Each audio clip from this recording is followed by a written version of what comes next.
All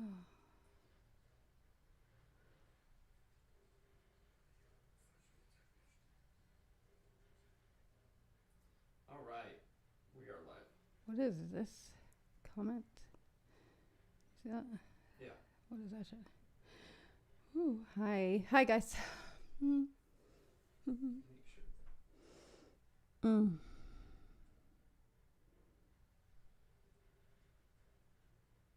Go ahead, talk into the mic. Check. All right, we're good. All right.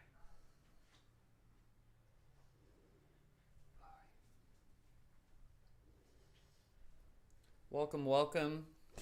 Happy Sunday. Oh, yeah. Oh, wait. Do I have the... What do you need? Yes, I do. I'm just making sure I have the wine. All right. Happy Sunday, guys. It's nice to see you again. Love to see everybody here. What's this? Those of you that joined us on, what was it, Friday night? Yeah. That we did that. The initiates, we have our first... before we started our initiation, we also did our first indoctrination ceremony for the Temple Kht. So we have two people that, or a group of seven people that are a part of the current now in a ritual capacity. It was basically like their Freemason initiation, which was really, really cool. It was awesome to do. We're going to do another indoctrination ceremony for anybody else. If you go to collegeofmagicians.org/service, if you have an account on College of Magicians, you will find a ritual in the dashboard. That would be a ritual that you did privately at home, and you can join us for the next indoctrination ceremony in order to become a part of the Temple Kht. For those that were with us on Friday, the 7 your talismans are going to be constructed this week, and we'll begin shipping them out. But I'm so glad to be here. Everybody has been reporting glowing experiences this past week. A lot of stuff getting sorted out, which really it reinforces the work that we are all doing here every Sunday. We've been doing since, I think, October or September, somewhere around there. Yeah. But probably half a year. And when we come together as magicians and we've been building a community, everybody's kind of getting to know each other, and we're starting to see familiar faces, recognize each other, know what each other are going through in our personal lives, and real magic is happening, which is kind of crazy because this is definitely an experiment in modernizing the occult kind of methods of old, where traditionally it was a lodge or an in-person order. And a lot of the frustrations with the old school orders, like your Rosicrucians, your OTO, is that they refuse to modernize. They refuse to bring it to an online format. And we are starting to notice a trend with our contemporaries, our mystic contemporaries, that they're kind of coming to the same conclusions, that people need to be met where they are, and it's here online through these live streams. And it's been kind of mind-blowing to be doing these seances, these Sunday services, and watching a real spiritual community come together, and the magic is working. Dr. Stone and I, when we get reports of this stuff happening, it's kind of mind-boggling to us, because to us this was like, okay, we're dipping our toes into something and seeing if it's going to work, and then it's working. So I'm very proud of all the work that you guys have been doing, coming together, and how we come together every Sunday, because I'm starting to see like real growth and real transformation in people. The synchronicity train is definitely running for everybody, right? Right. Indoctrination, I don't know. It's more like you're inducted, yes. So that's a better word. You're right. It is culty sounding. But that's not what he means. He's just meaning like into, like to be part of it, like an oath, just like you do if you're a Freemason or Eastern Star. Or a physician taking a HIPAA. All of that, a psychologist. We all have to do our, Hippocratic oath or whatever kind of oath. It's the same thing. It's not like you're selling your soul or something. Yeah, it's not. It's just, that is the actual term, but I do get that sounds a little. Yeah, I Yeah. recently had to do, the reason I'm using that word is I recently had to do last year an indoctrination, and they were using that word, and it rubbed me the wrong way too, and I just kind of had to like for your school. Yeah, I just had to be like, you know what, like like I'm misinterpreting this word because there's baggage loaded with it. But this is what I'm doing. I'm indoctrinating myself into a vocation, you know, so. Right. Well, the whole thing is about like, we have this lineage of that's unbroken, even though it's been hidden for a long time, it's still unbroken. And so by doing this, we're extending that chain, right? Like we're extending it out through a new way of doing it online. And I can tell you like OES, Eastern Star, Order of the Eastern Star, is one of these organizations that absolutely has not evolved, and because of it, they are suffering greatly. I haven't been to a meeting in a decade, and I don't plan to, because like their dress code's insane. Like you can't, if you're a female, you can't wear pants. Like most of us are coming from work, you know, like you can't wear pants. Like you have to be in person. It's just like they're so strict about it, you know. And it's like, and they won't take payment virtually either. You have to write a check. Like, what do you mean? I like, that's why I haven't paid my dues, because I don't have checks, guys. Get with it. But we're not doing that. We're doing it this way because that's, and if the magicians of old and the practitioners of old would have had the same technology, they would have been absolutely utilizing it as well. Yes. So it's been a crazy experiment, but I'm it is weird. Very proud. And I love seeing, I mean, everybody's here. We got Melissa, we got Michael, Tantu, you know, the whole Sarah, the whole gang's here. Merlin. I love it. I'm so happy to see you guys every Sunday. See familiar faces. It is okay. So, question about yes, it is. My grandfather was a 33rd degree. Really, he was a 33rd degree Mason at the Hornitos Lodge in Central California. I did it just because of that, and because my mother wanted to be part of it, but she didn't know how to go about doing it. So I went and did it first.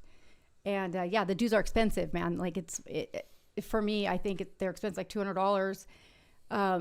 And to me, that's a lot, just because on principle that I don't even go and I'm having to pay that.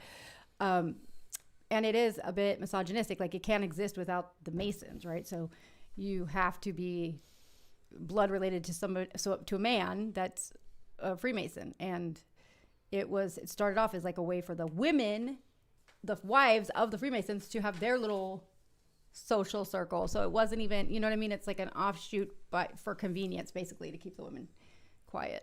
I think I really do. And the only thing I ever learned from them was about people dying, literally, because every week I was getting a funeral notification, or potlucks. And then also raising money for Shriners Hospital, which was fine. I didn't mind that at all. And we used to do that all the time, but that's it. I didn't learn anything. And no big secrets. Definitely no stuff like people think happens with the Freemasons at all. So nothing scary.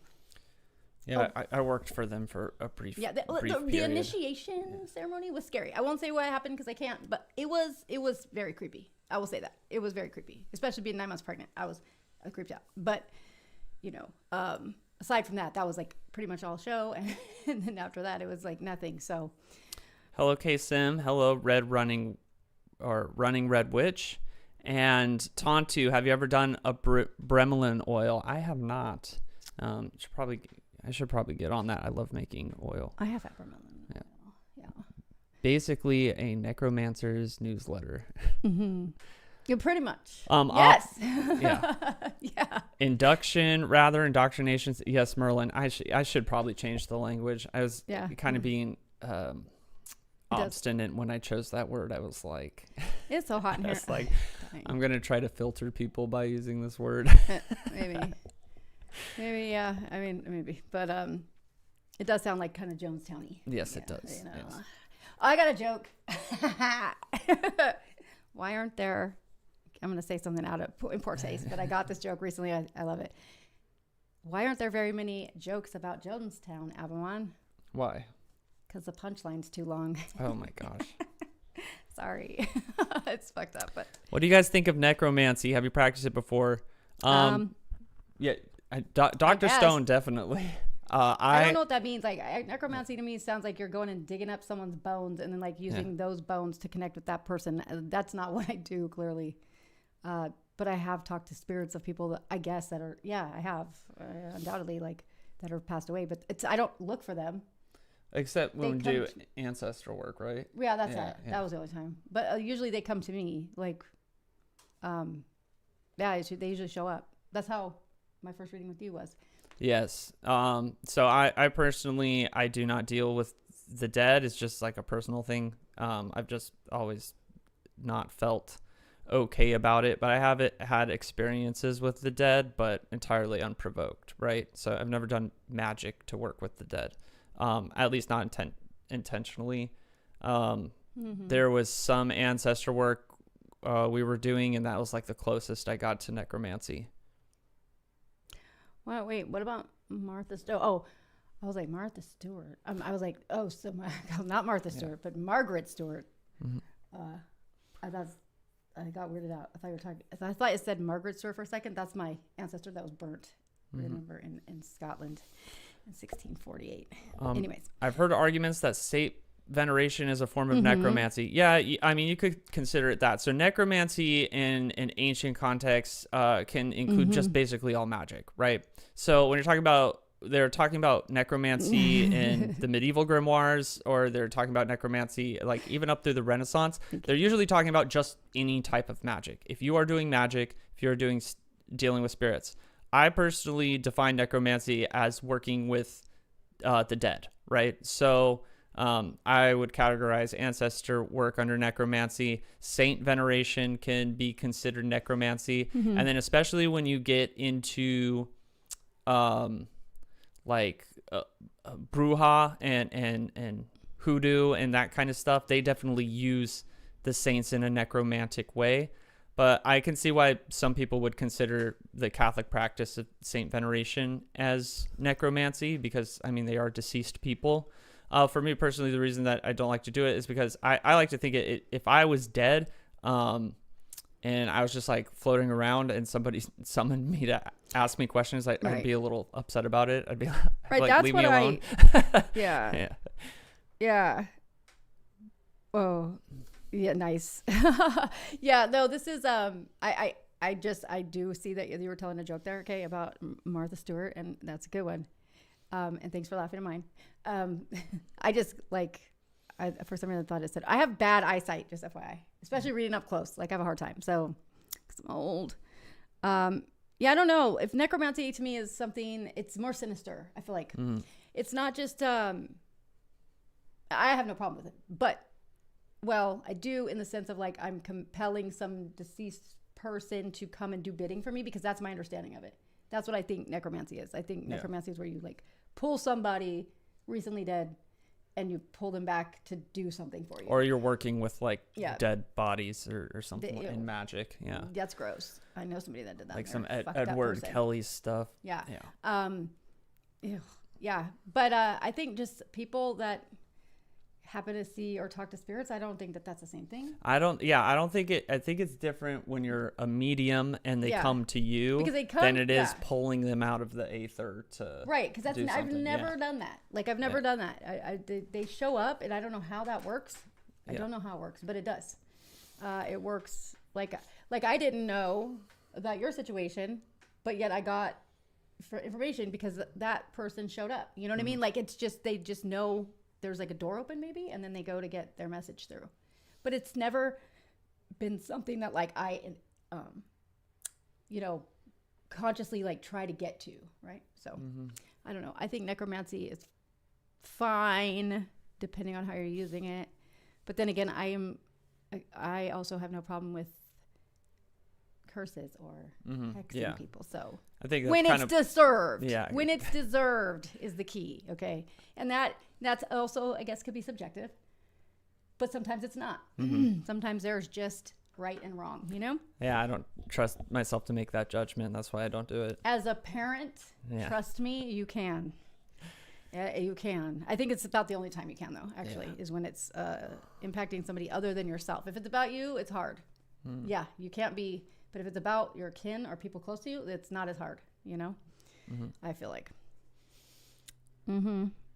I venerate my ancestors. Yeah, the line's very blurry. Necromancy is a weird word, a weird thing. I mean, look at that is my personal definition. There's cultures that dig their relatives up every year their bodies and then parade them around their town and hang out with their dead bodies. Like that's a thing. Like in Mexico and in China, they do that. I'm sure it's done elsewhere. So if that's not necromancy, I don't know what is, right? Like, but that's a whole cultural thing, and that's totally like that's the norm, right? So it's just here in the Western world that we have a big problem with death in the first place. Well, yeah, like Sarah brought up too, is a lot of people consider, especially Catholicism, a death cult, right? Because they have their relics, relics, which are like the dead pieces like of the saints, of Mary and stuff, or whatever they say they have. You know, venerate the saints, like that kind of thing, and then the entire,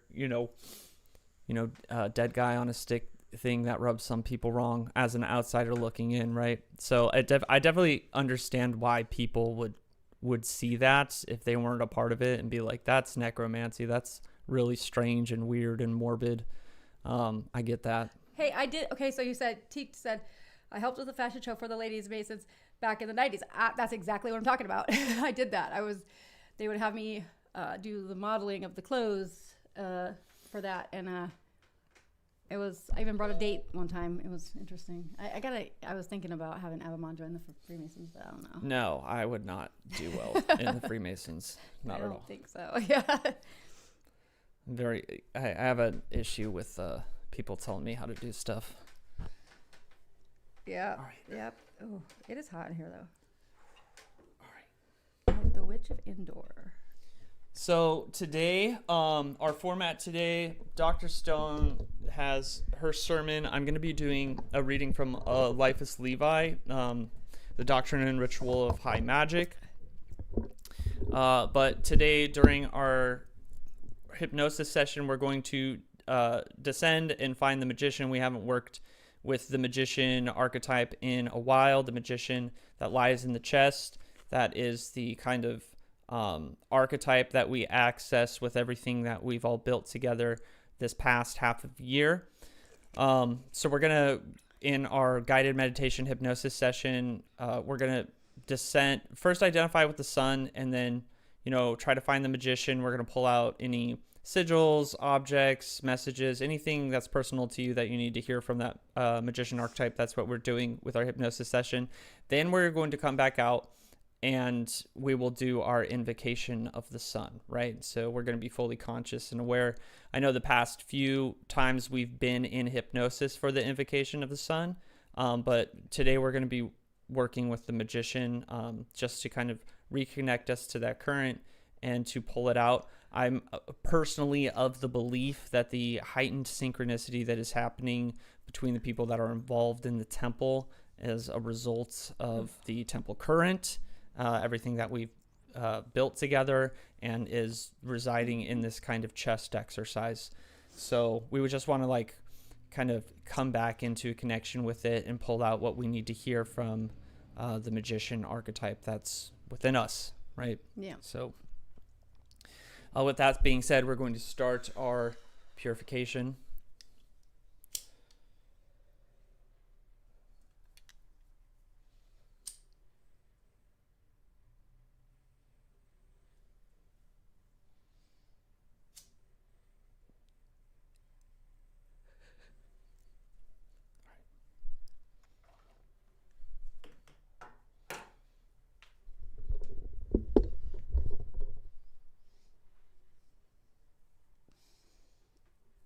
Cleanse and wash ourselves with fire.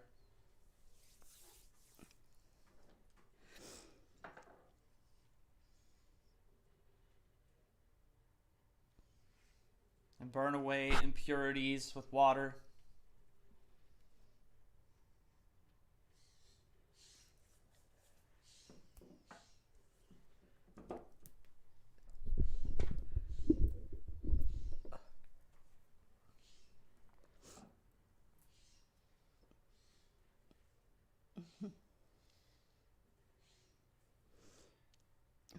You may notice that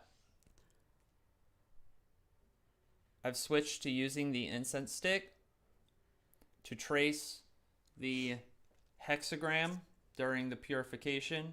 That is the combination of fire and water. We're doing this during the spring.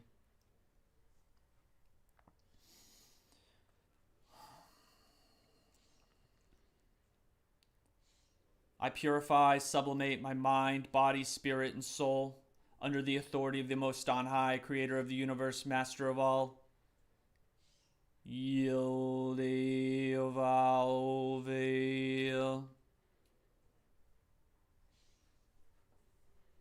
I purify, sublimate your mind, body, spirit, and soul under the authority of the Master of all, Creator of the universe. El Asher El.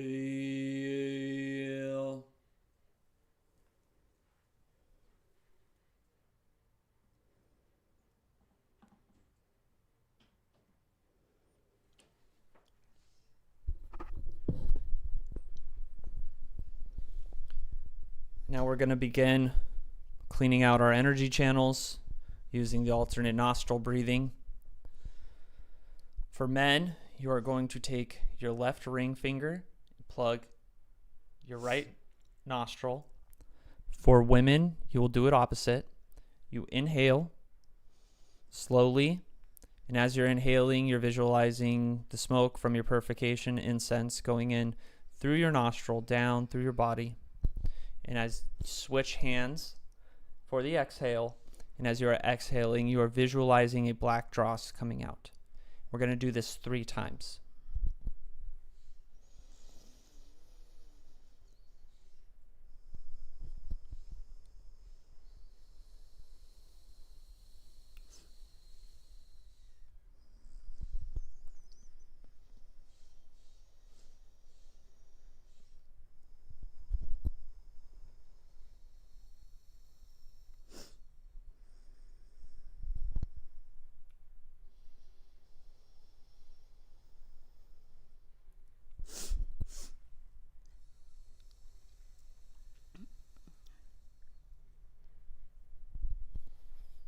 And once you're finished, you may lean back, get comfortable, but not too comfortable. Make sure your feet are planted firmly on the floor. You can begin breathing deeply in through your nose, out through your mouth. And we're going to search for a spot somewhere in front of us on the wall, perhaps where the ceiling meets the wall. We're going to make sure that there's a slight pressure to your eyes, not so much that it's uncomfortable, but that you can feel it. And as you're looking for that spot, you can relax your gaze. Breathe in deeply in and out. In and out. And with every breath, you relax a little more.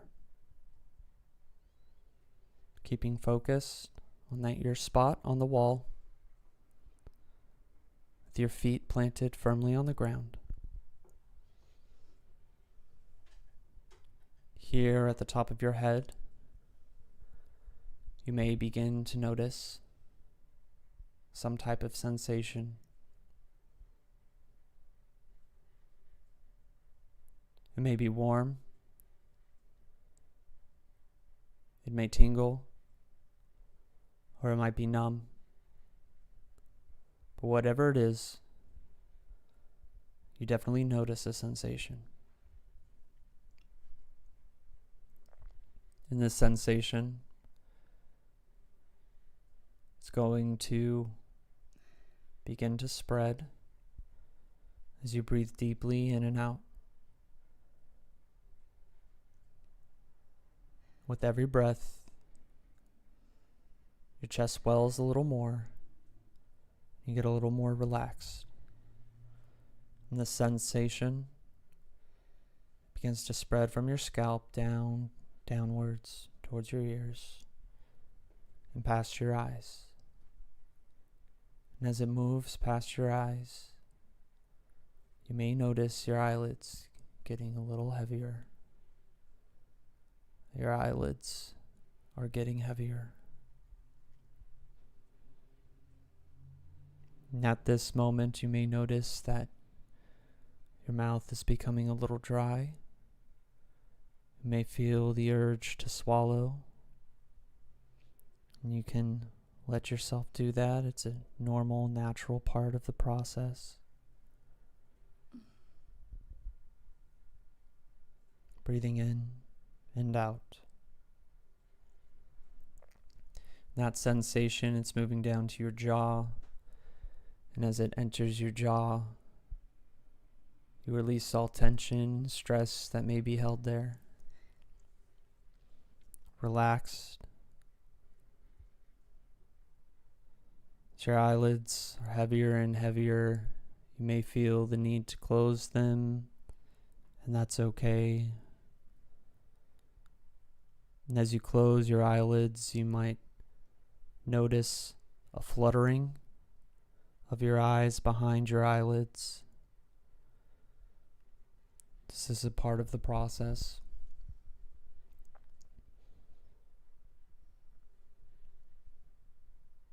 In that sensation, it moves down through your neck, relaxed.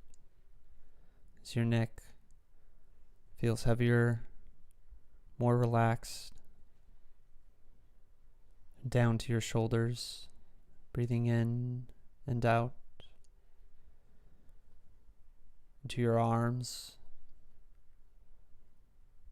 in and out.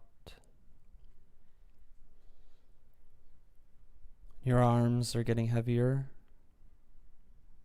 as they begin to shut off slowly. That sensation, it spreads through your chest. Your breathing becomes deeper. Your chest wells more. And that sensation moves into your waist, down to your hips, and into your legs, your thighs. And as this sensation moves through your body, everything that it moves through becomes heavier, and you become more relaxed.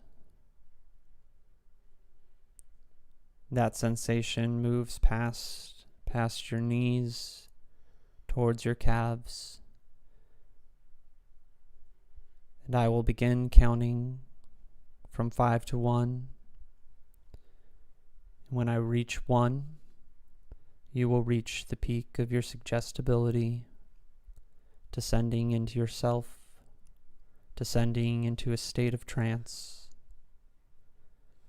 Notice your feet planted firmly on the ground, the depth of your breath. 5, the sensation moves through your calves. 4, eyes are closed. 3, body is relaxed, heavy. 2, approaching the threshold. And 1, deep sleep. And for the purposes of hypnosis, when you hear me snap and say deep sleep, with your permission, you will immediately, safely, and comfortably enter into a deep state of trance.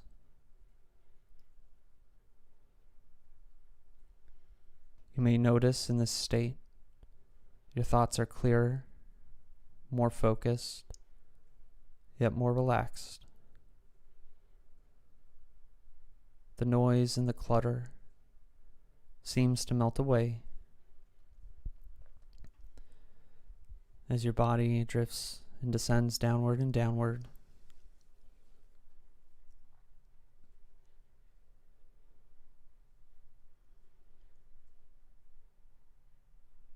Images come naturally, easily. Your ability to visualize, to to imagine. Comes without effort. There is no grasping, only reception. You may notice above your head the sigil of the sun descending slowly above you. It is a circle with a dot in the center.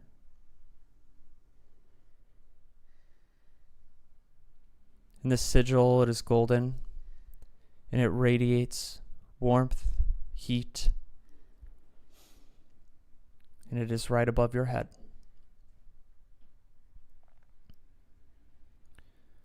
You have the ability to allow that sigil in through the top of your head and in to that cavity that contains your brain. You may allow it to enter, and as it enters, it illuminates your mind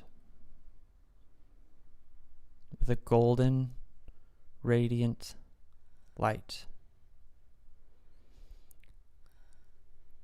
Your thoughts are clearer, more focused.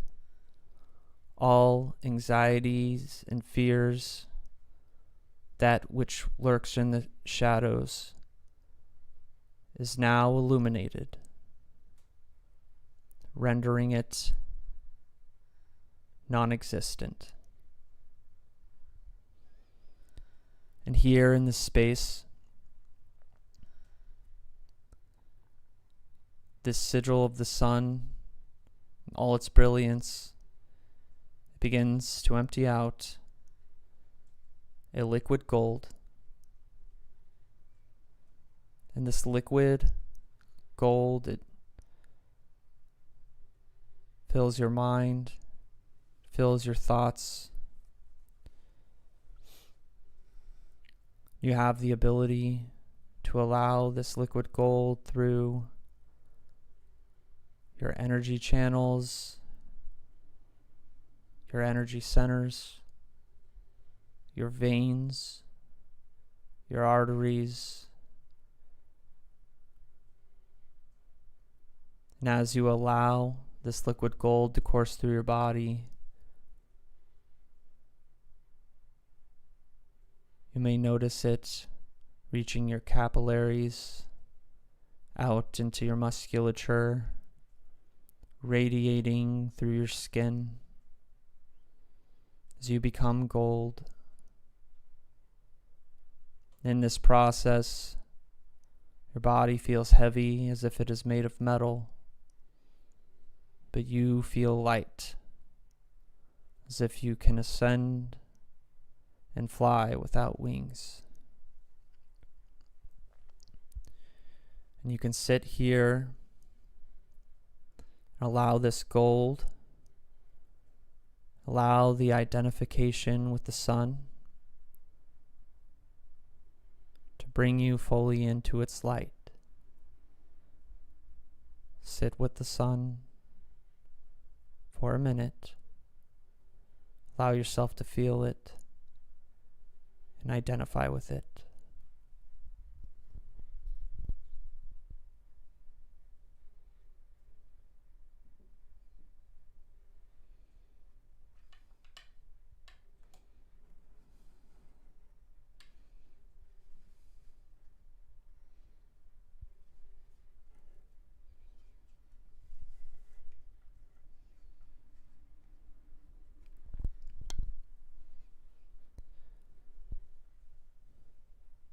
Now, as you are fully identified with this gold, fully identified with the sun,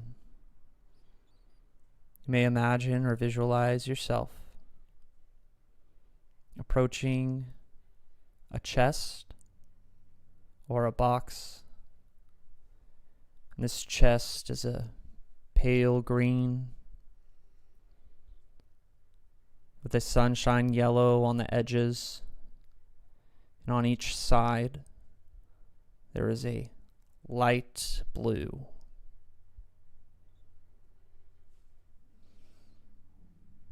Now this chest, this box, you may have worked with before.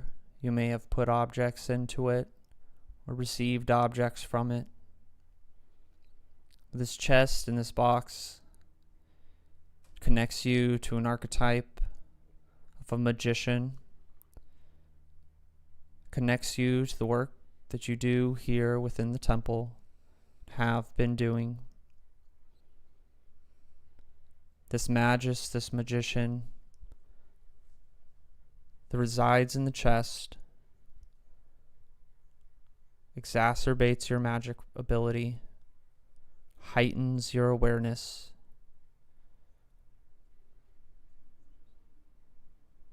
helps you to be more receptive to the gifts of your magical workings, of your spiritual workings. And now, when I ring the bell, you may open the chest or the box and find within it what the magician has for you.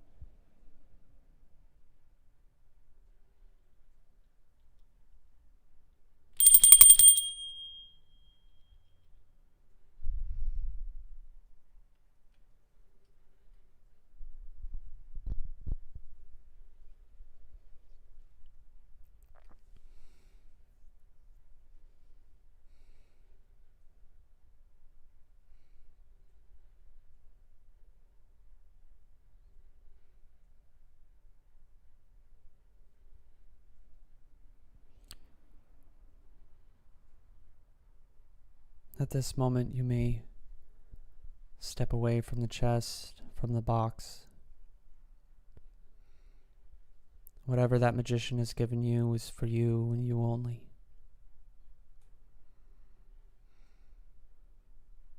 Hold on to it, allow it, receive it, and accept it as we move forward together.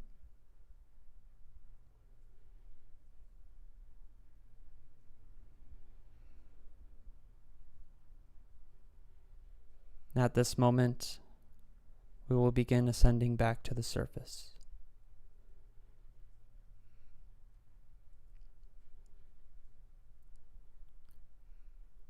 One, our body begins to feel lighter. Two, fully and completely identified with the sun. Three, this gold is now imprinted on us the course of our day and our week. 4, we approach the threshold. And 5, eyes open, wide awake. 1, 2, 3, 4, 5, eyes open, wide awake. 1, 2, 3, 4, 5, eyes open, wide awake. Welcome back, friends.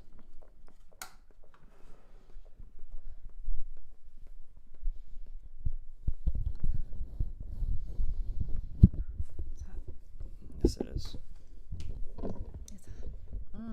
Dear Lord. Now, I will begin our invocation of the sun.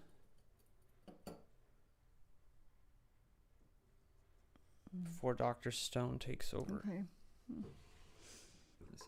We're doing the invocation of the sun now, yes? All right.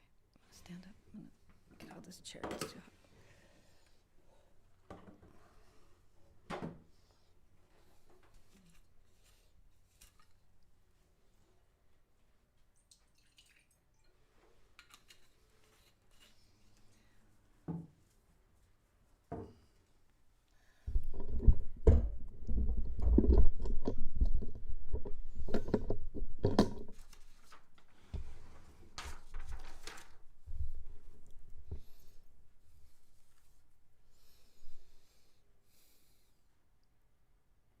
O soul, you who are the source of riches, the increase of strength, the honor of life, the source of splendor, and the beginning of all goodness, we entrust our entire will upon you, and with it place ourselves wholly in your hands. We entreat you on account of any depression, loss, lessening of power, or the diminishing of status. We conjure you by the most on high, creator of the cosmos, that ground of being, the monad, Tohen, who is the mover of your motions and the giver of your power, through whom you accomplish your helping and actions. By the obedience with which you obey that master of the universe, by the reason you have for saving those who throw themselves at you in your will, that is, those who pray to you and supplicate you with a clear and pure intent, and by the dominion and capability that God has granted you over the planets, turn yourself unto us and liberate our will. Carry it away from worry and sad contemplations. Lead us into power, station, and fortification. Grant that those who seek to cast darkness at us come to our obedience and dominion. May you deign to grant the power and strength of your splendor and excellence, by which we may find fortune and influence in working upon this material plane. I conjure you by your hidden and concealed noble qualities, by the influence you have in the order of motion, by the influence, power, strength in the works you govern upon the generation of things in this world, by your piety which reaches the meek, by your fortune which reaches the great, and by your fidelity and legality which you have towards Master of all, Creator of the universe. That is he who granted competence to you, and beseeching you, by the ways and paths of the heavens, which have no parallel upon this earth. I conjure you by all your names. Yazimiz.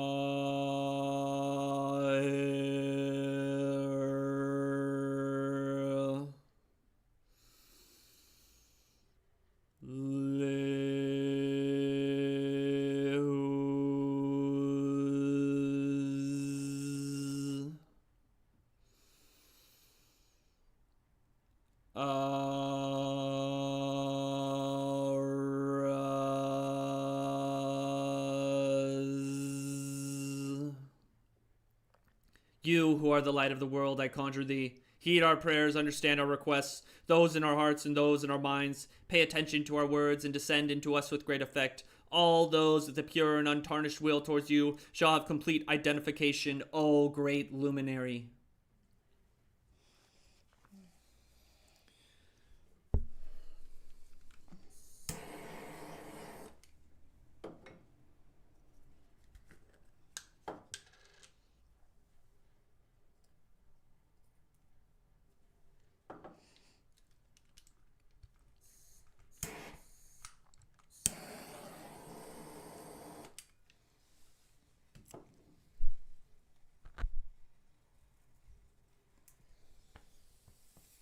O soul, great luminary, we entreat you today. Please continue to guide us, to help us, to work with us, illuminate our hearts, our minds, bringing our souls into communion with you, O great luminary, O soul. Please cast light to all darkness that seeks to approach us, that darkness we may hide in ourselves, or that darkness that the external world may cast at us. Continue to combust all evil sent our way. O you great luminary, mote it be.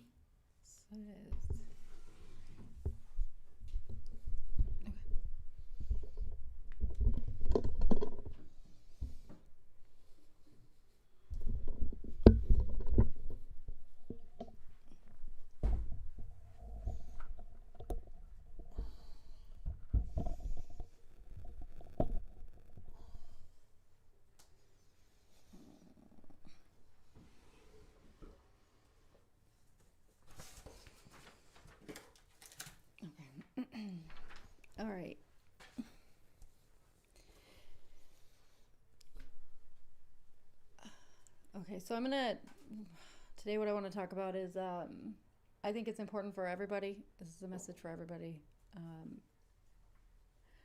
And I'm sure that it'll hit a few of you in a certain type of way, but this is an important sentiment, I think, to carry on with you going forward into any kind of work of this nature or path of this nature, and just out of self-respect, right? For the respect for the self and for the well-being of the psyche. Yeah. Okay, so as the cycle of the year moves ever forward and the dark of winter gives way to the emerging light of spring, it will become apparent to many of us that we are carrying with us more weight than we had realized up until this point. This weight can come in the form of guilt over something said or done, promises we were unable to keep. It may come in the form of sadness over a lost opportunity or the loss of something you held dear. Sometimes it can show up as unresolved anger over some injustice or betrayal, but for many of us, it will appear as the weight of enduring mistreatment from those who claim to care for us. There is something that we are taught very early in life that sounds virtuous on the surface. Be kind, be patient, be understanding. Consider what the other person is going through before taking things personally. And those things have their place. But what no one teaches us is how to recognize the difference between being patient and granting unspoken permission. No one teaches us that at a certain point, your continued kindness to those unkind to you eventually gives way to self-abandonment. We are seldom taught that the dysfunction within the family unit might necessitate cutting ties in order to maintain agency and self-respect. And many of us only learn that our continued good faith attempts at understanding becomes the doorway through which harm continues to enter until it's far too late. Instead, we are taught to ignore these things in favor of subjecting ourselves to more pain and suffering. We are encouraged to tolerate what diminishes us, to remain accessible to those who repeatedly cause us psychological and emotional harm, and to explain ourselves to those who are committed to not understanding us. And we do not receive this instruction once. We receive it over and over in many forms and from many sources. From the employer who demands more of you than they are willing to compensate for. From the religious leaders who encourage you to stay within an unhealthy relationship or to accept mistreatment because leaving the union goes against doctrine. It can come from family members who make excuses for their bad actions and the collective narrative that blood is thicker than water. And sometimes it can come from our own guilt or fear of letting people down. When we go along with this, when we put the needs of others above our own, even if those needs cause us harm, it is often framed as maturity or as compassion, but it is not. What it really is the slow erosion of the self.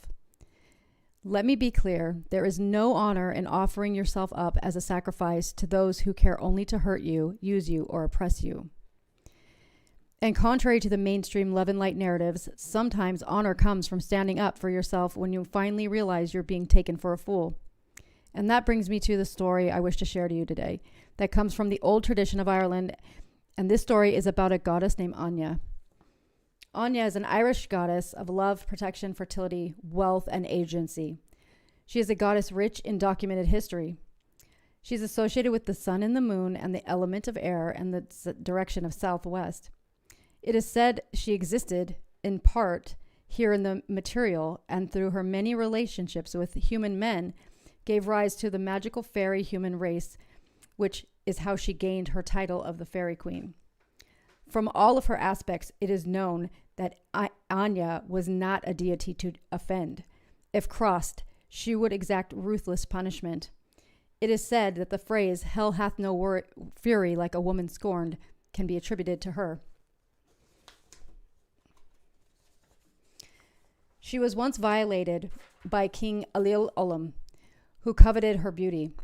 During the attack, Aine fought back and bit Ailill's ear off, earning him the name Ailill Bare Ear. A disfigured king was not allowed to rule, and thus she took from him not only his ear, but his title and status. She was not done. Afterwards, Aine swore vengeance on Ailill and eventually contrived his death. Aine knows the energies of a righteous vengeance quite intimately.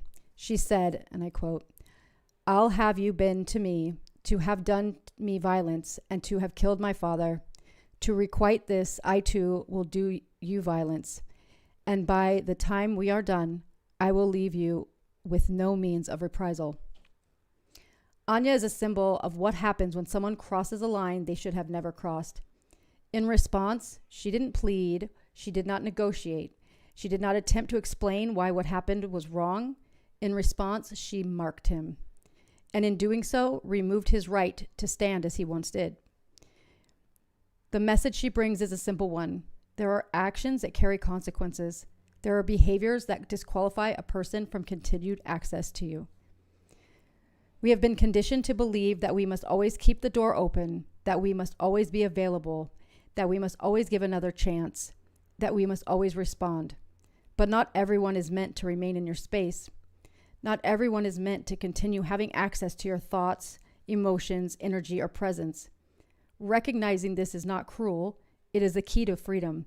Freedom from oppression and suppression of self-worth. Psychological and emotional harm does not always arrive loudly. Sometimes it comes in the form of repeated dismissal, subtle disrespect, manipulation framed as concern, and words that slowly reshape how you see yourself. Over time, if left unchecked, it begins to alter your internal world. It begins to teach you to question yourself, to shrink yourself for others who are threatened by your light, and to tolerate what you would have once immediately recognized as unacceptable. And that is where the real damage occurs, not in the moment of offense, but in what it changes within you. It is crucial for you to understand that you are not required to stay in spaces that distort you. You are not required to continue engaging with people who repeatedly show you that they do not handle you with care. You are not required to explain, justify, or soften your decision to step away from what harms you. Some people lose their place in your life not because you're angry, but because they have demonstrated clearly and consistently that they do not know how to treat you. Aine is the understanding that what nourishes you and what diminishes you cannot be treated the same, and that once something reveals itself as harmful, it is not your role to accommodate it. It is your responsibility to respond to it. There's a question I want you to sit with. What have you been allowing to remain that has already shown you you should not? Not once, not in a moment of confusion, but repeatedly, consistently, and clearly. Awareness without action changes nothing. Seeing it and staying is the same as not seeing it at all. And this is where the shift happens, not in understanding what is wrong, but in deciding that it does not get to continue. You do not have to fight everyone who harms you. You do not have to prove anything, and you do not have to win. Sometimes the most decisive action is to remove access quietly. No explanation, no argument, no continued engagement, just absence. Not every decision is in need of announcement or explanation. So today, I challenge you to recognize something very simple and very real. What remains in your life is not always what you choose consciously, but it is always what you allow. And you have far more control over that than you have been led to believe. Be mindful of what you continue to permit, because over time, what you allow becomes what surrounds you, and what surrounds you inevitably becomes you. So it is. Motive B.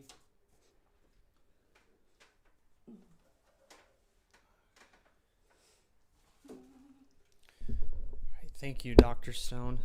That's great.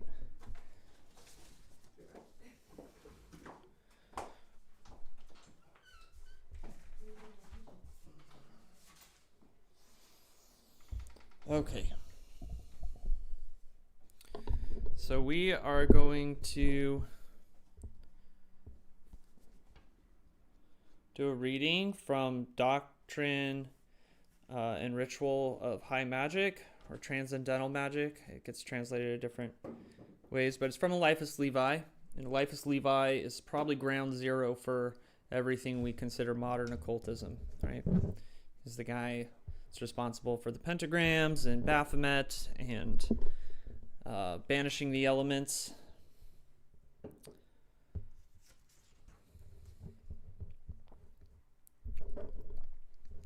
Do you know the old queen of the world, who continually walks without ever tiring, all debauched passions, all egoistic pleasures, all the unbridled forces of humanity and all its tyrannical weaknesses precede the avaricious proprietor of our valley of suffering, and with sickles in hand, her untiring minions perform their eternal harvest.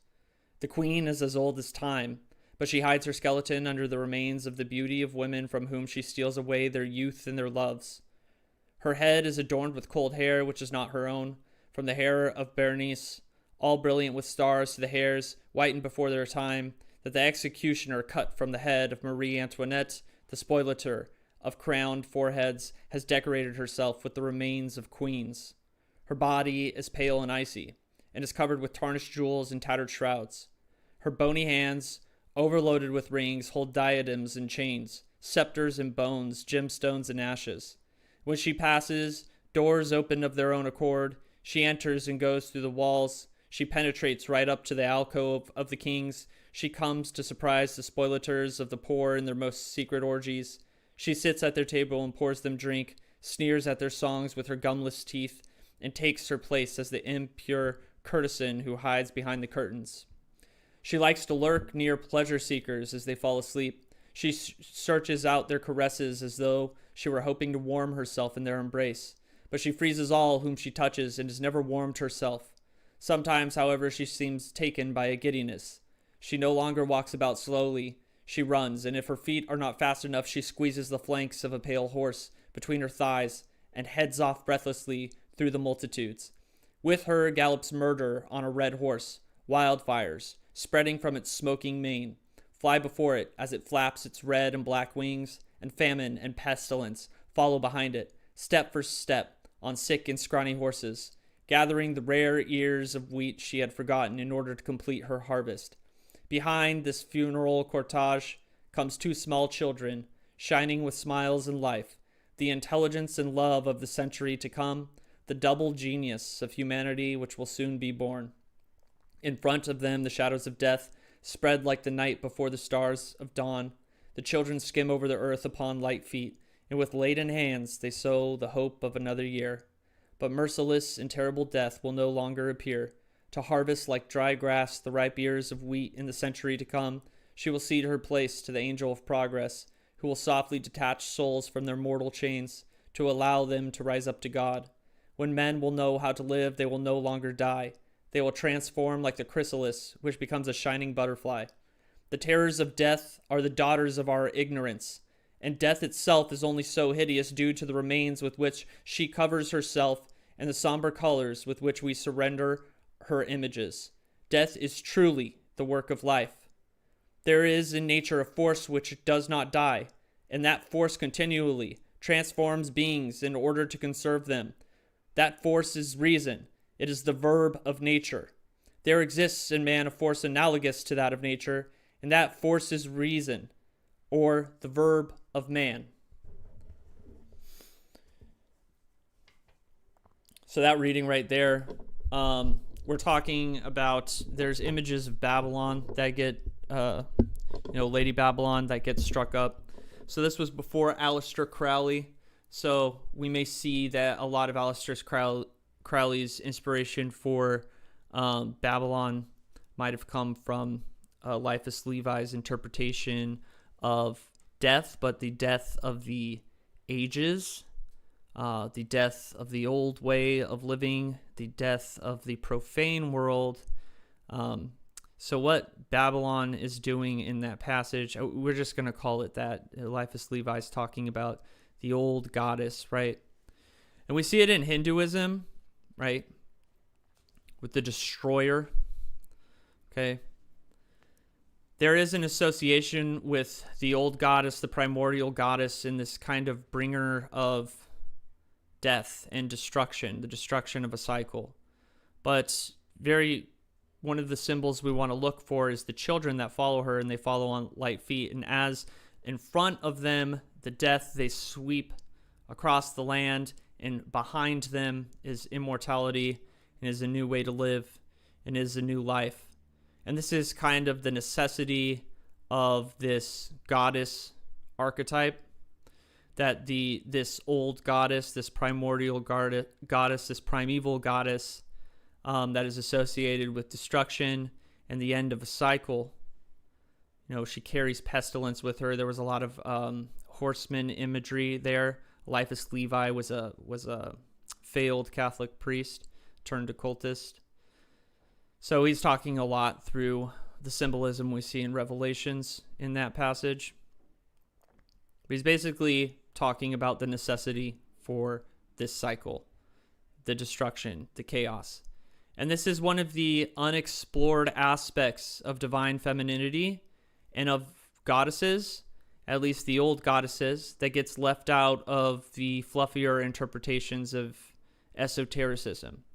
And this is something that we need to come into reverence of and contact with when we work with goddesses, or at least these primordial goddesses. And so we bring up Inanna, Astarte, Ishtar, and this goddess was Mars and Venus combined. So she was in charge of love and war. She was Isis and Seth at the same time. The harmony and the beauty and the chaos and the destruction at the other end of the pole. This goddess is one of the oldest goddesses that we have on the record. And we see this happening within the Vedic traditions, the Hindu religions as well, with their goddesses, right? This is one of the deepest secrets and deepest mysteries that we can approach with the old goddesses, right? The old expressions of the divine feminine. So a lot of people like to reinterpret the divine feminine as this kind of holier than thou because of the exposure to Mary. And while the divine feminine does have the Virgin Arcanum within it, this chaos and destruction that comes with the divine feminine is what people don't like to talk about because it's scary. The Western mind has rejected that part of the divine feminine and has instead created a new goddess to just encapsulate it, which is Aleister Crowley's Babylon, or maybe Lilith in certain left-hand path circles. The feminist Lilith is a complete misinterpretation of this. So instead of accepting the goddess or accepting the divine feminine for what it is, we've just created a new goddess that's all the dark and scary stuff that we don't like to look at when it comes to the divine feminine. We just packed it into Babylon, or we packed it into Lilith. Like, oh, that's the scary stuff. We don't touch that. Or we took away from the Venus archetype, the goddess of harmony. We took away from her dominion over war, and we just gave it to Mars. And we just said, okay, well, Mars is the scary conqueror guy, right? We're going to take that away from Inanna, Ishtar. So it's something that we need to be paying attention to. The divine feminine is, the destruction that is coming. It is the Tower card. It is the energy, and we can see it. And on the other side of it are these children that follow closely. And mankind learns how to live without death once this goddess approaches. So that was what we got pointed to.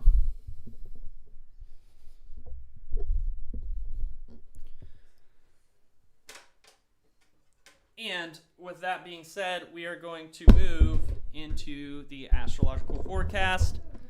Woo, the astrological forecast. Lots of tension in the sky this week, but there is a really good night. So,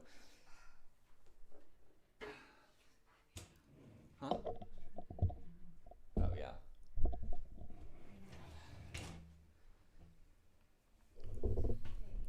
Okay, so we can see we've spent the past month or two, all the planets have been grouped up and conjoined, and they're finally spreading apart. Things are going back to normal, right?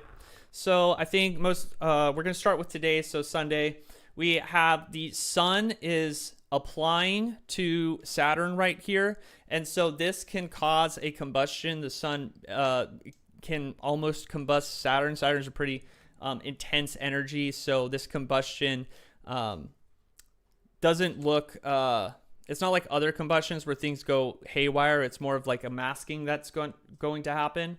But we see that the sun and Saturn are coming conjunct with each other. Later in the week, the sun is going to start separating from Saturn, and during this time is a good time to utilize the gold of the sun with Saturn, right? There's a very beautiful dynamic that happens between the sun and Saturn, because there is life and death, there is gold and lead. This is the conjunction of the alchemical process, right? Venus is in Aries, and Venus is heavily afflicted right now.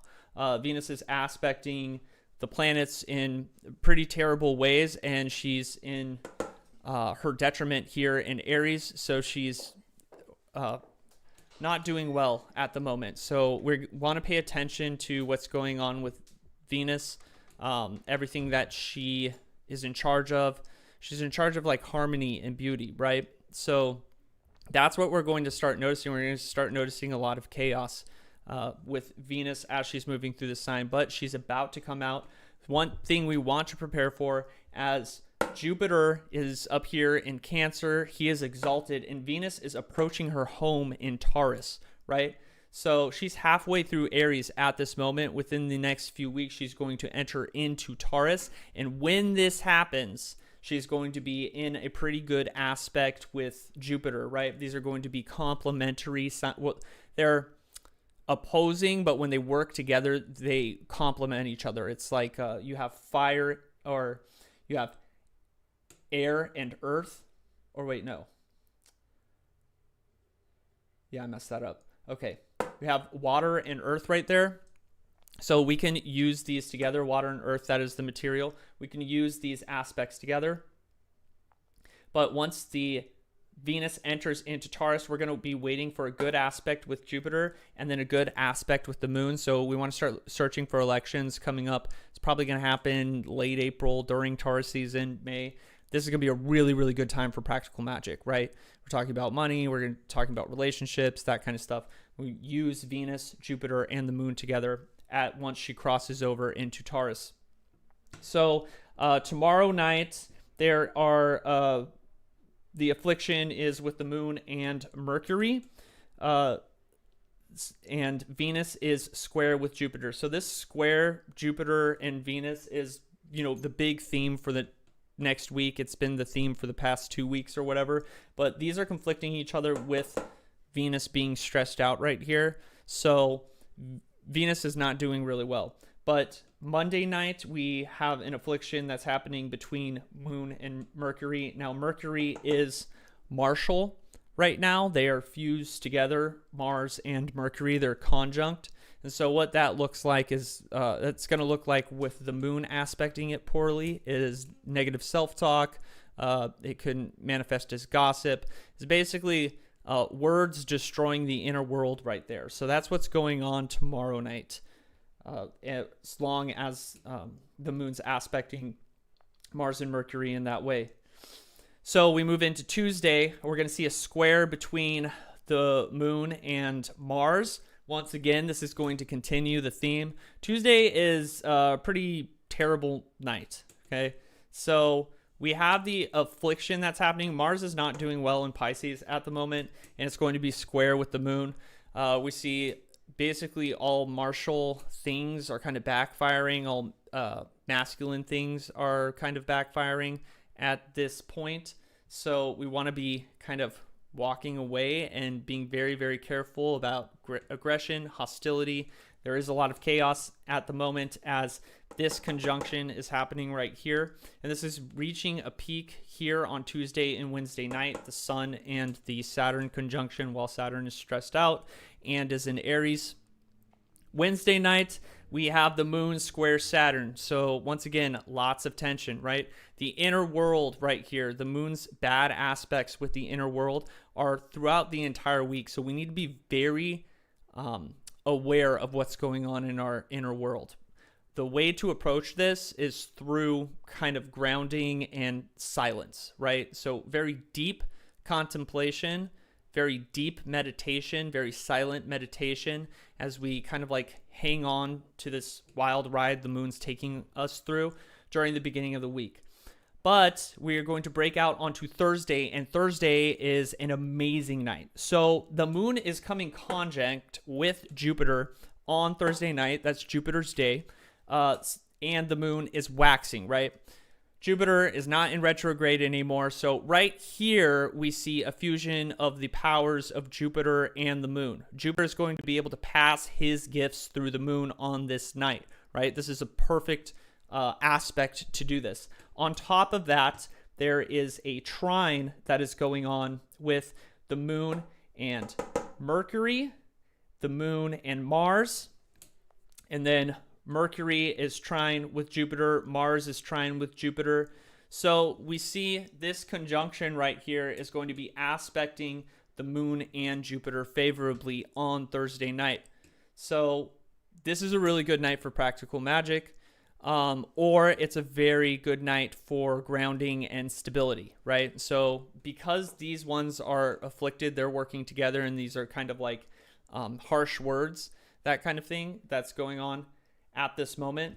That trine right there is going to be a good time in order to make sure that what we are saying is correct and that is right. Our perspectives are absolutely right. So this might be what we want to focus on with meditation or practical magic on that night. But practical magic with Jupiter, like if you're talking about money, fortune, that kind of stuff, the moon is in good aspect for that. Friday night, we start to see some conflicts between Venus and the moon as the moon enters a square with Venus. So once again, watch out for Venus all week, okay? Venus is absolutely messed up. Watch out for the moon all week. The moon's absolutely messed up at this moment. And then we come into Saturday, and Saturday is very, very calm. It's awesome. So the separation of the sun and Saturn, it starts on Thursday night, right? So you can also utilize the sun and Saturn on Thursday night. But once we hit Saturday, that separation means that Saturn and the sun are working together copacetically, and this is really, really good time for, transformation, alchemy, the silence of the tomb, approaching Saturn in that capacity. Saturn is a very wise man. He has lots of gifts to give, but we're going to also see that the sun is going to be trine with the moon, which is perfect. Sun and moon working together. Mercury is going to be trine with Jupiter. Mars is going to be trine with Jupiter, and there's no bad aspects that night. So Saturday night is going to be a really good night for meditation, contemplation, reset, catharsis, that kind of stuff. So with that being said, that is our astrological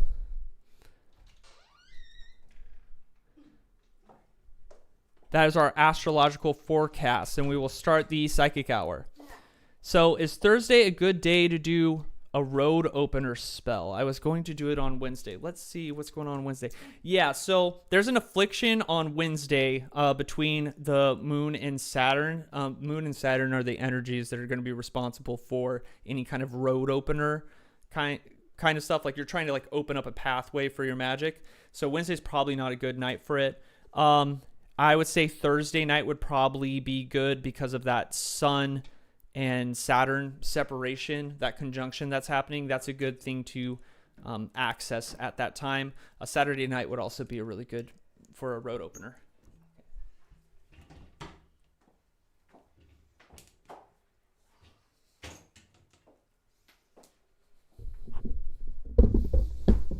All right. So if you guys have any questions, we're here to answer questions. Psychic hour, utilize the tools at hand. I got 15 minutes because I have a client. Oh, yeah, 15 minutes. Does it start at 2:30? Oh, okay. All right. Yeah. Who's really itching out there? She's itching out there. Yeah. Okay. Yeah.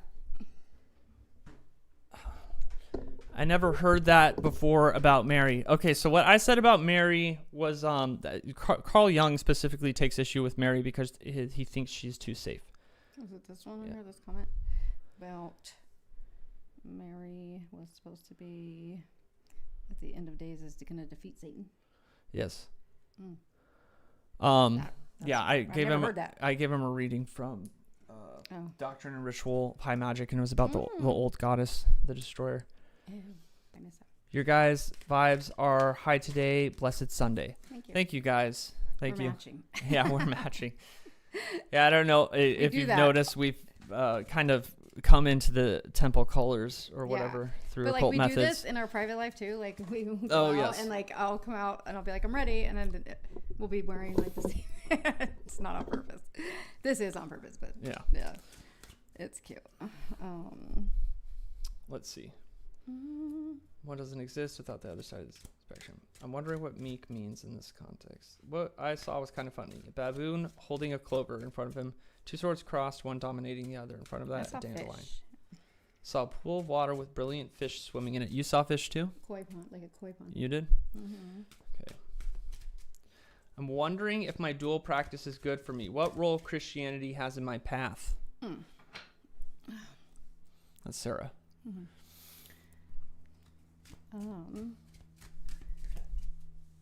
Let's see.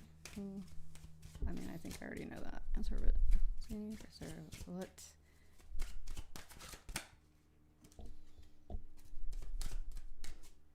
Melissa says there has to be both, in my opinion, based off the reading that I was talking about. Yes, 100%. That is the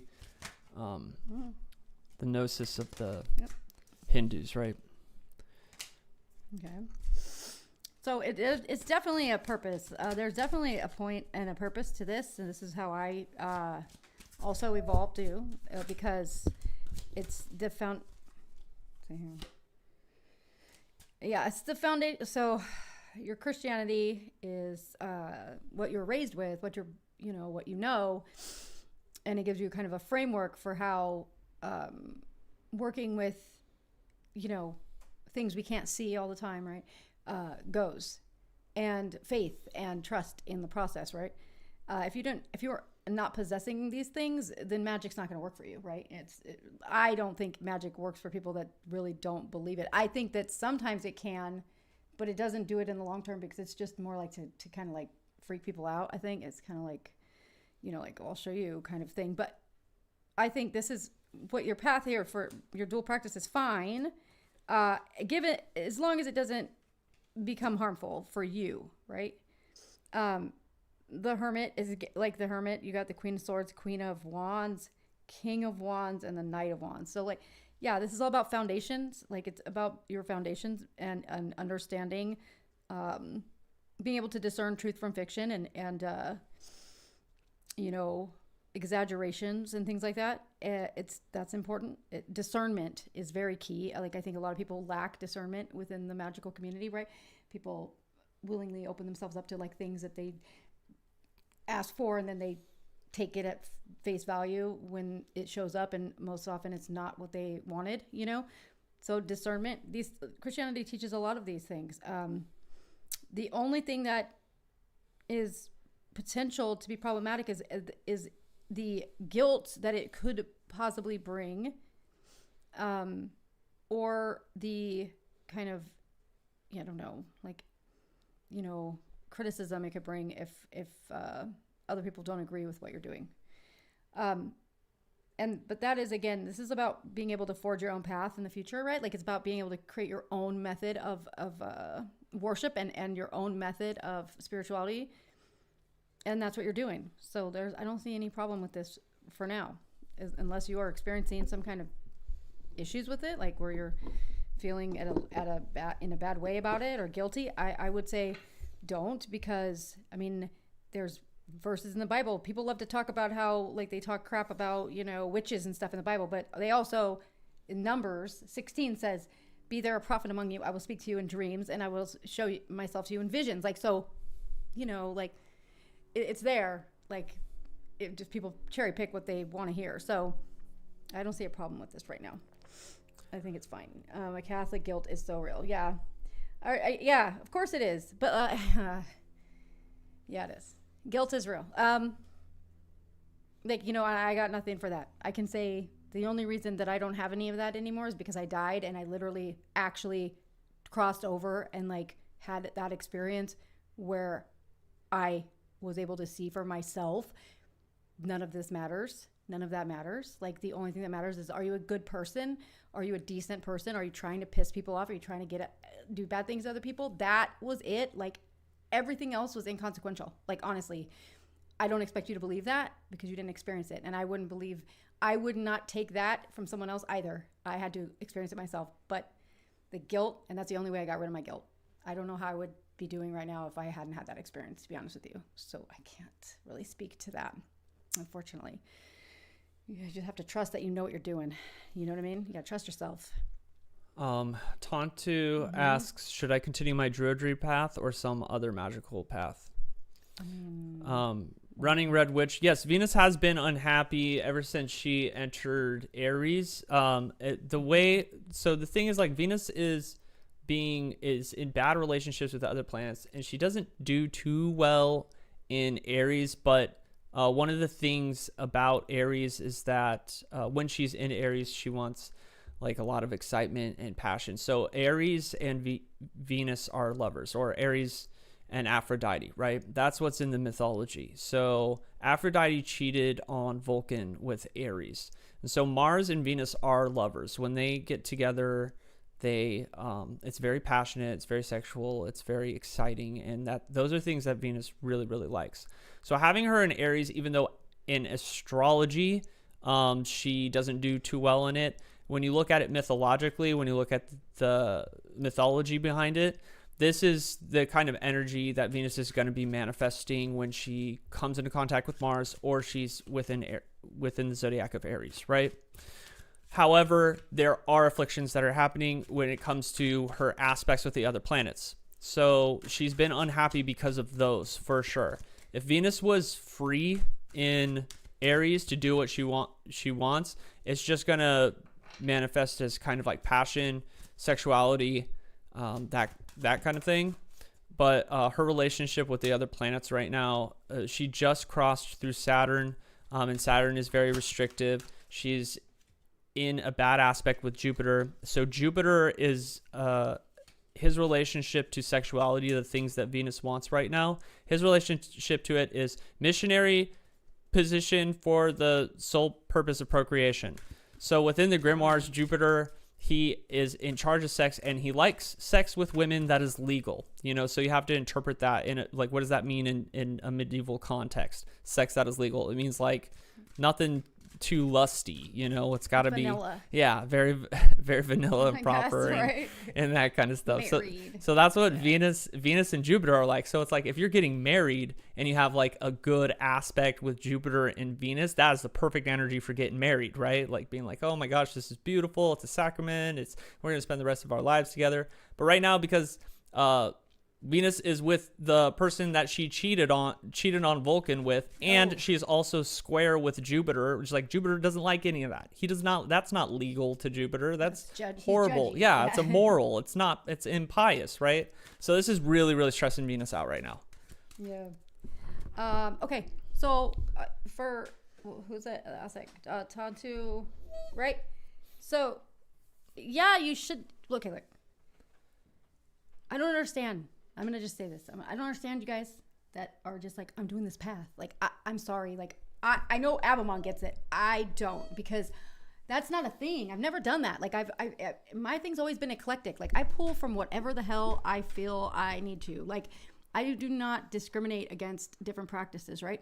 I've been doing this 35 years, okay? I've been doing it for a hot minute. And I have never had any problems with this. Like, I've never had any conflicting situations. It's like, you got to trust yourself, okay? So the cards I pulled for you are interesting. It's the 7 of Swords, the 7 of Wands, the Hanged Man, and then the High Priestess. So I think you're fighting yourself on this. Like, I think you know already that you should be kind of, venturing out. Like, if that's your line, if that's your lineage, that's fine. If that's something that's like an ancestral thing, that's fine.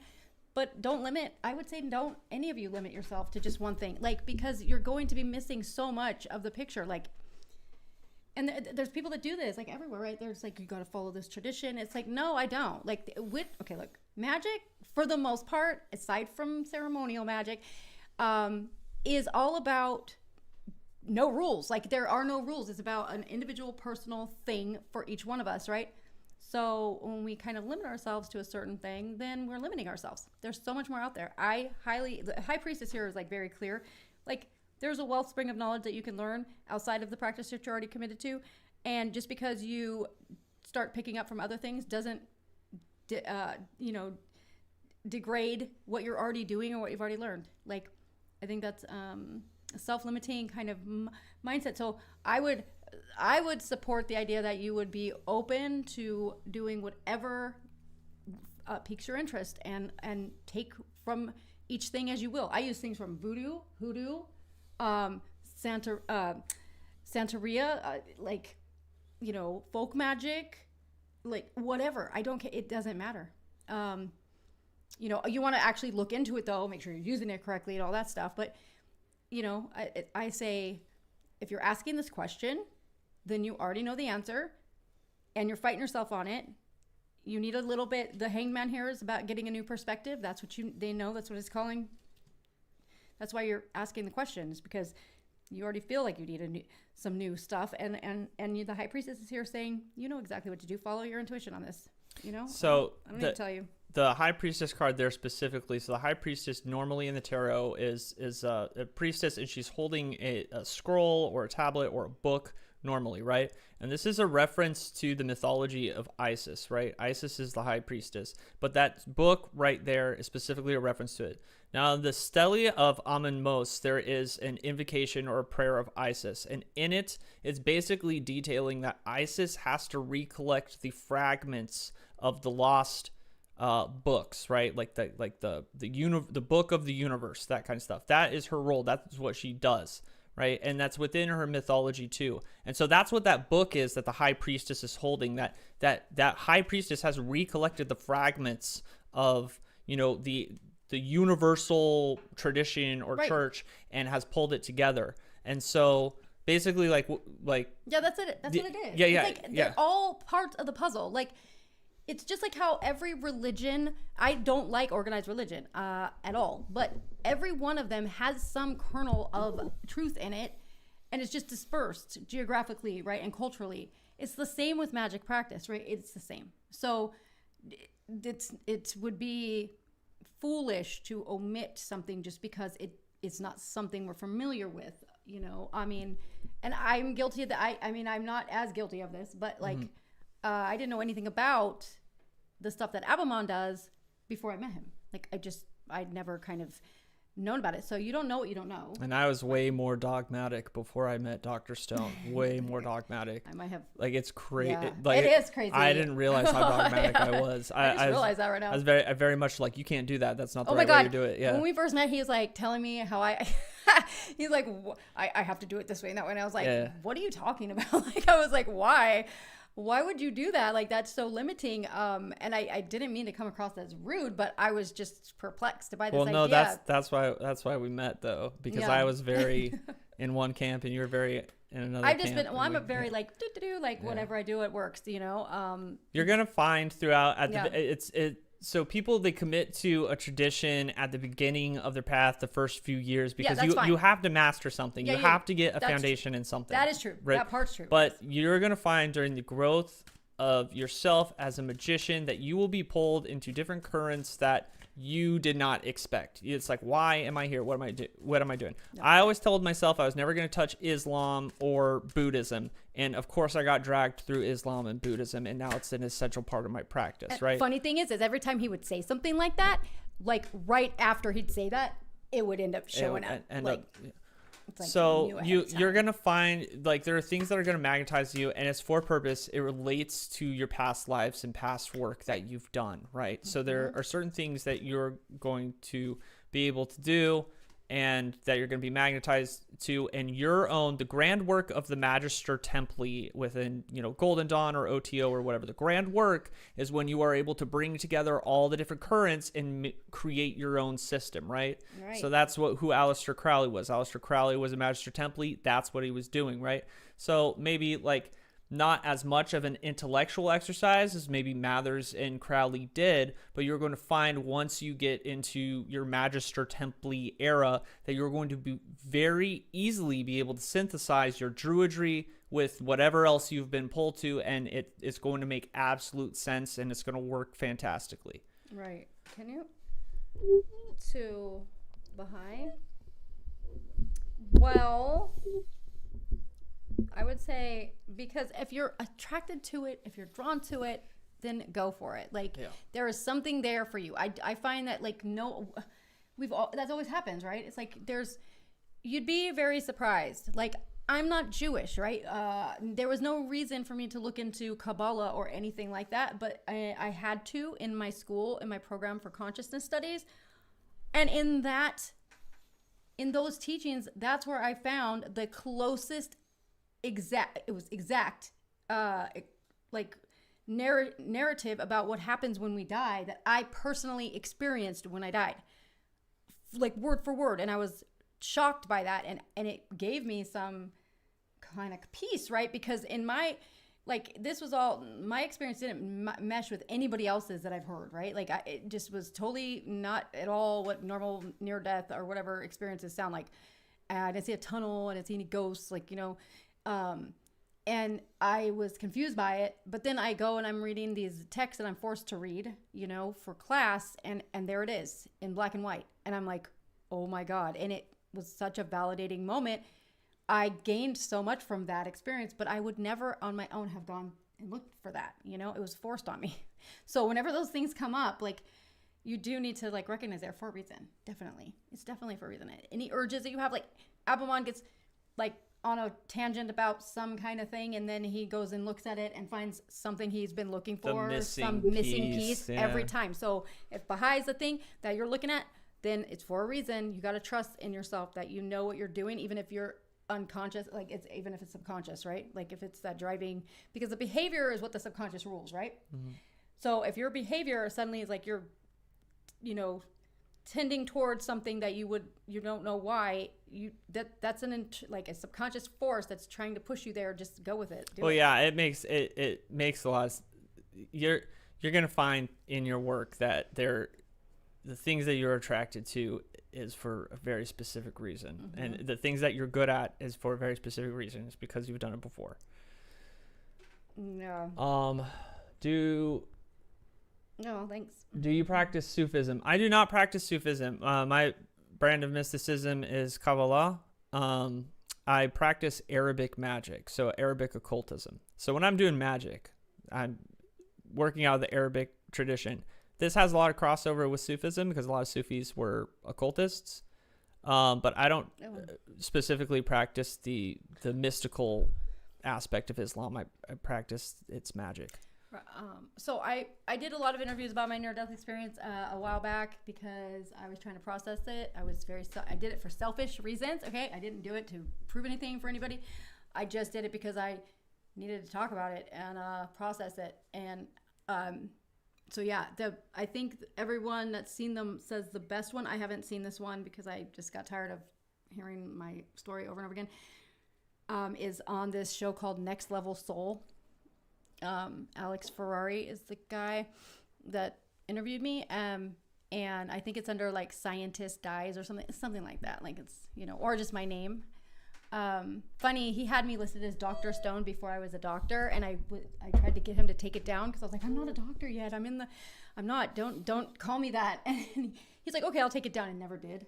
And then like 2 months later, I got my doctorate. Yeah, makes for a good YouTube click, you know. I guess, but yeah, that one is probably I guess I haven't seen it, but it's the same story as the other ones too, which is like Jeff Mara had me on there too. You know, I guess I don't know. I've given up questioning if I'm supposed to do something. If I'm attracted, there must be a reason. My prayer room is filled with different goddesses and my ancestors. Yeah, yeah, that's beautiful. Mm-hmm. That's exactly what should be. That's happening. Right. Yeah. Like, I mean, again, like, trust yourself. They say that people, there's close practice, right? Like you're a close practice, like voodoo. Okay, I'm white. I can't do it. Bullshit. Like, that's not true. Like, how do you know what I was in a past life, right? Like, I listen to that nonsense because if I'm drawn to it and I have experiences about it and I have, you know, understanding about it that I don't know how I know it, then it's for a reason. It's for something. And then later, you know, you go look into it and find out, oh yeah, no, yes, this is exactly what I already knew. Like, and it also triggers some recollection, I think maybe from past lives. Perhaps. There's weird stuff. I never put weight into the past life stuff at all. I was so uninterested in it, and it's like I believed in reincarnation, but I just felt it was narcissistic and weird. It's like like why do I care about my past lives? And that stuff smacks you in the face on this path. It's you uncover something, and it's like, oh, that's why I do that, because I've done that before. You know, I'm supposed to be here. I got into Kabbalah because I was a conspiracy theorist and a bad conspiracy theorist. I was like hunting for Jews, right?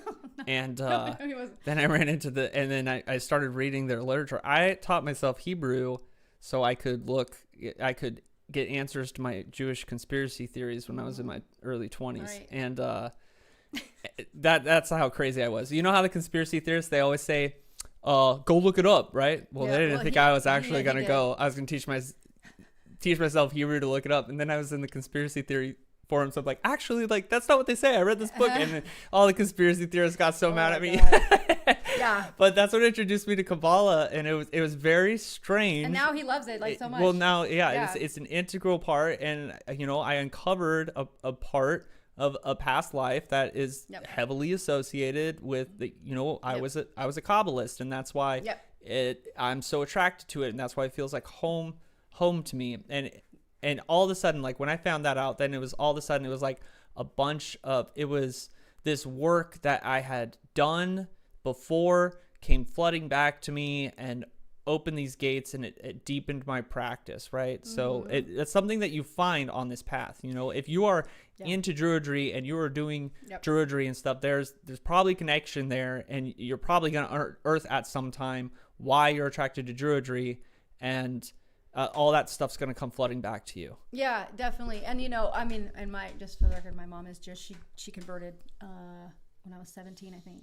So technically, I guess some people would say that makes me that, but I don't. I no religion, none of that. Yeah. None of it. I don't care which one it is. I'm not for it. But yeah, like it is amazing what you find, and some of the things are really uncanny, because I'd known that about him because I'd seen it, but like I know he didn't believe in it. So, and I don't even know if I believed in it either, because it does seem fantastical, right?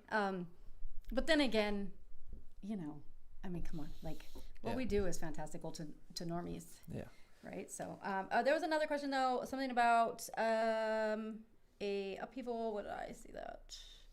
It is so hot in here though. God dang. Could I get a reading on how to process a recent upheaval? The waters are muddy and hard to process. Okay. Let's see. What is that about?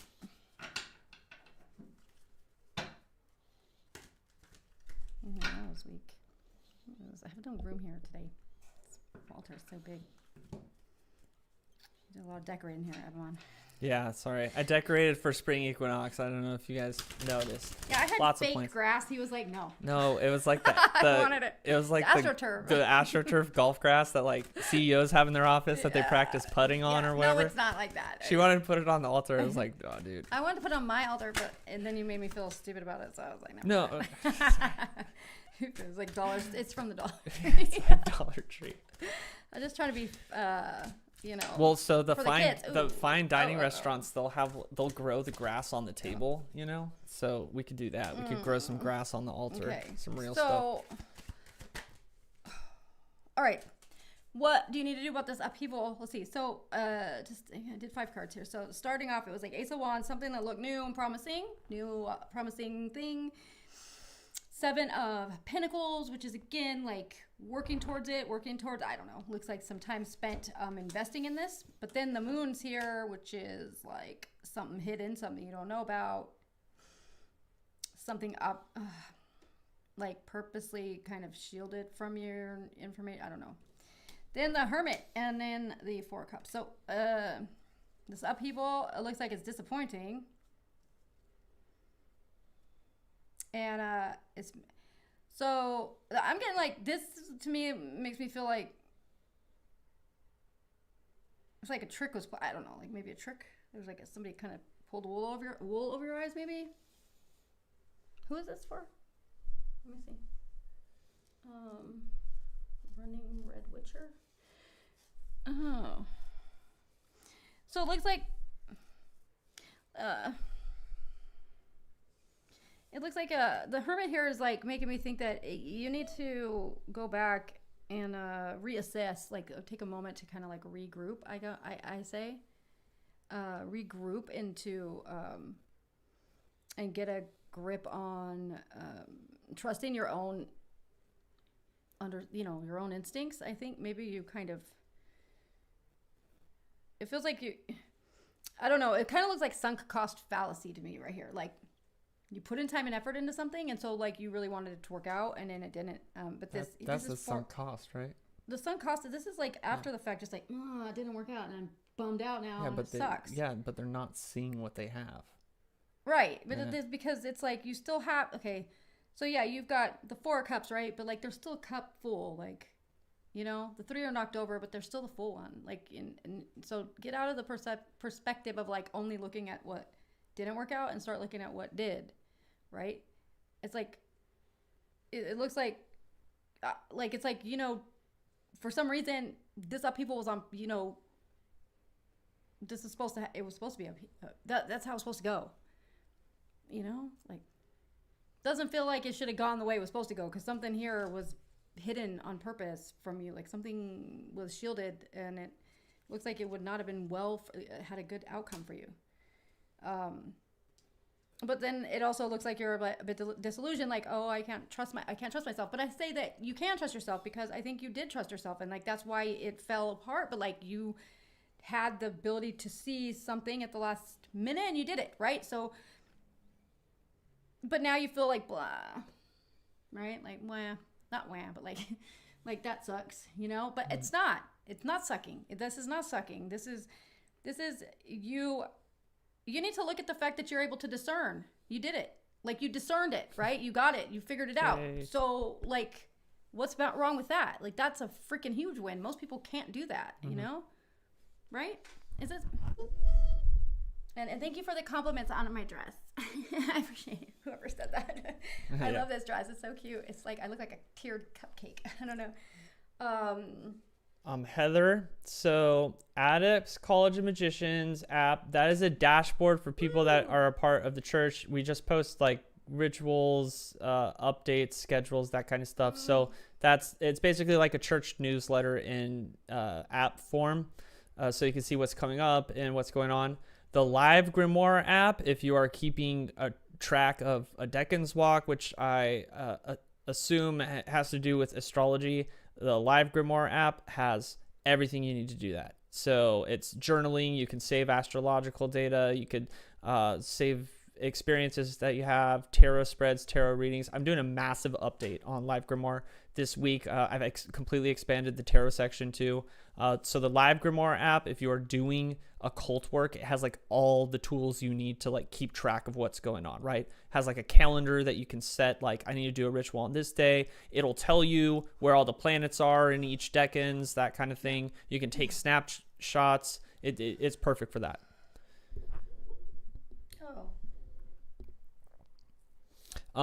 So yes, Bo says, I used to not believe in reincarnation, but one day on a whim, I did a guided meditation to uncover previous lives. I saw a glimpse of my previous death. It wasn't like something my mind simply made up. Right. Same happened to me. And then you know what's crazy? I found the same person's name in my family tree. She saw, I was having a flash. I don't really get visions that often, but I was having a flashing vision of being killed in Tudor England, and that was my first experience. You're thrown down some stairs, right? I got killed. I was like a guard or something, and I got killed. I was just a grug, and I got killed, and it was broad daylight. And that was the first time I had experience. And I kept having to flash it. This vision kept flashing at me until I just accepted it as like that's probably past life or something. And then she got.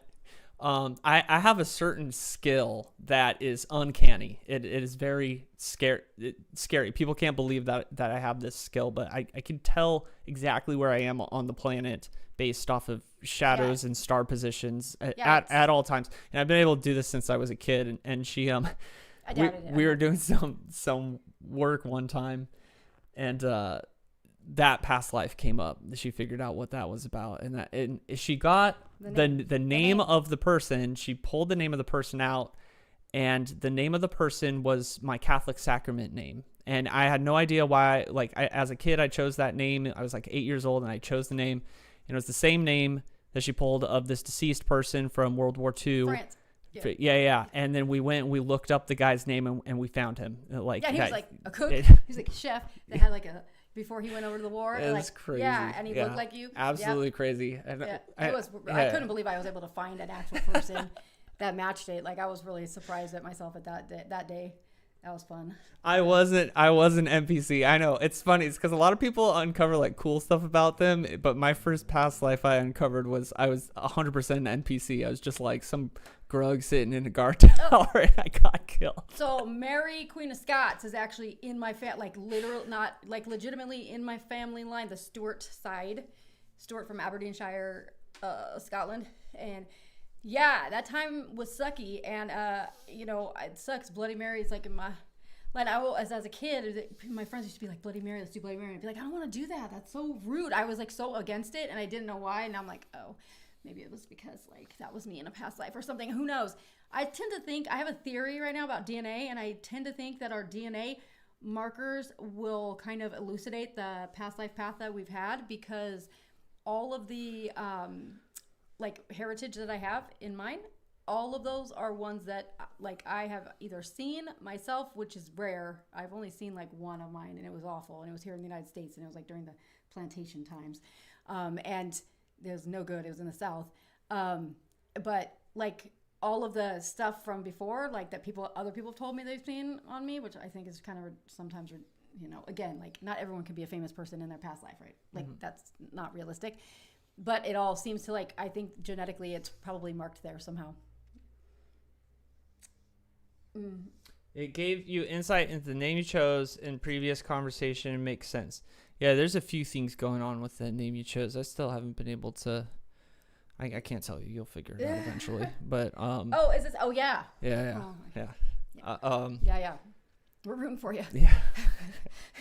But yeah, there's that's how that stuff gets that definitely comes up 100%, Michelle. It's like you're like, what? Like, why, what's going on here? Yeah. But yeah, you receive, like, when you uncover that stuff, it's the craziest thing in the world. And it makes you feel kind of crazy. Yeah, it makes you feel crazy. It's not there was one semi-famous person, only famous amongst a very small sect of people that I uncovered in my past life stuff, and I felt like that felt really, really weird. But then when I was thinking about it, then I was like, he's really not famous. He's just only a few. That one? It's just like, it was a historical person, basically. Yeah. And that made me feel, I was like, oh man, I'm getting into the new age stuff. Like I'm Cleopatra or something, Cleopatra. No, man. But you have to accept those things. You have to accept those things, because it's like once you accept it, then it stops coming up. Then you're just like, okay. And that's the weird part, right? Yeah. It's like ghosts. Like when they're bugging you in your house and you ignore them, they don't stop. But then as soon as you acknowledge it, and then they knock it off. It's like that. But yeah, so I don't know. I think that Bloody Mary, I'm against it. I was against it, still I am. I guess it's probably because I felt that, man. I was just like, why are you messing with my kin, guys? And of what circuit? A tax collector and a World War II soldier. World War II soldier. Yeah. Tax collector. Yeah, I was a guy once, I think, and I left my wife and kids for somebody else, and then they ditched me, and then I was all alone and died alone. Then I was also a professor in the medieval times in a college. I looked like Benjamin Franklin, and I had some books, and they were coming to get me. And like I handed the books off to my page boy, whatever the hell that is, and like he ran through some catacombs things and got them out. Whatever those writings were, I don't know. But I saw that clear as day, and I was like, "Damn it, I was a dude." like not cool with that. But I guess now you know our pain. Energy from, yeah, now you know our pain. Ooh, tax collector. That's harsh. Y'all, the tax man. Yeah, that's a bad one. Yeah, that's crazy. But yeah, definitely we've all been something. If we're, I guess, I guess that's how it goes. I don't know. I didn't see that when I died, but I didn't see it not happening either, so I can't say. But I don't know. Yeah. But, so, well, if that's it, you guys, if that's your questions, that's great. Again, we really appreciate you guys every week coming here with us. And especially, just showing up every time. Like, it's awesome. Yeah, no, this has been really great. So I think we're gonna be here next Sunday, but then the following Sunday we're hopefully gonna be on vacation. Yeah, hopefully it's spring. It's her spring break, so we're gonna try to get out of town. So we might not be here for that Sunday. But it doesn't cut into my actual paid time off. So so for those of you, I'm going to book on the College of Magicians dashboard for another induction ceremony. I'll change the word. Sorry, guys. An induction ceremony for people that completed the self-initiation ritual into the Temple Kht. We'll do another one of those. For those of you that joined us on Friday, the talismans are getting made tomorrow, and I will be contacting you to get your shipping address to get those out as a symbol of you being part of the Temple Kht current.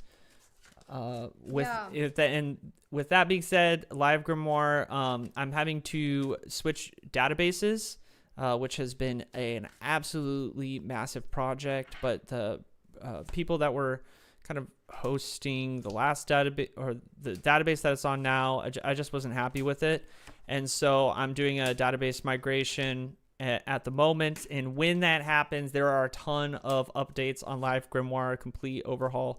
This should be coming out this week. I'm pretty excited about it. I've expanded a lot of the features, and so yeah, just keep posted about that. It's coming to mobile soon. We finally got an Apple account, so we'll be able to get it to iPhone as well.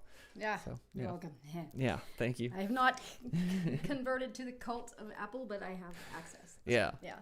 All right, guys. We love you, and we'll see you again. All right, thank you, guys. And on Discord. Join our server if you're not already on there. Yes.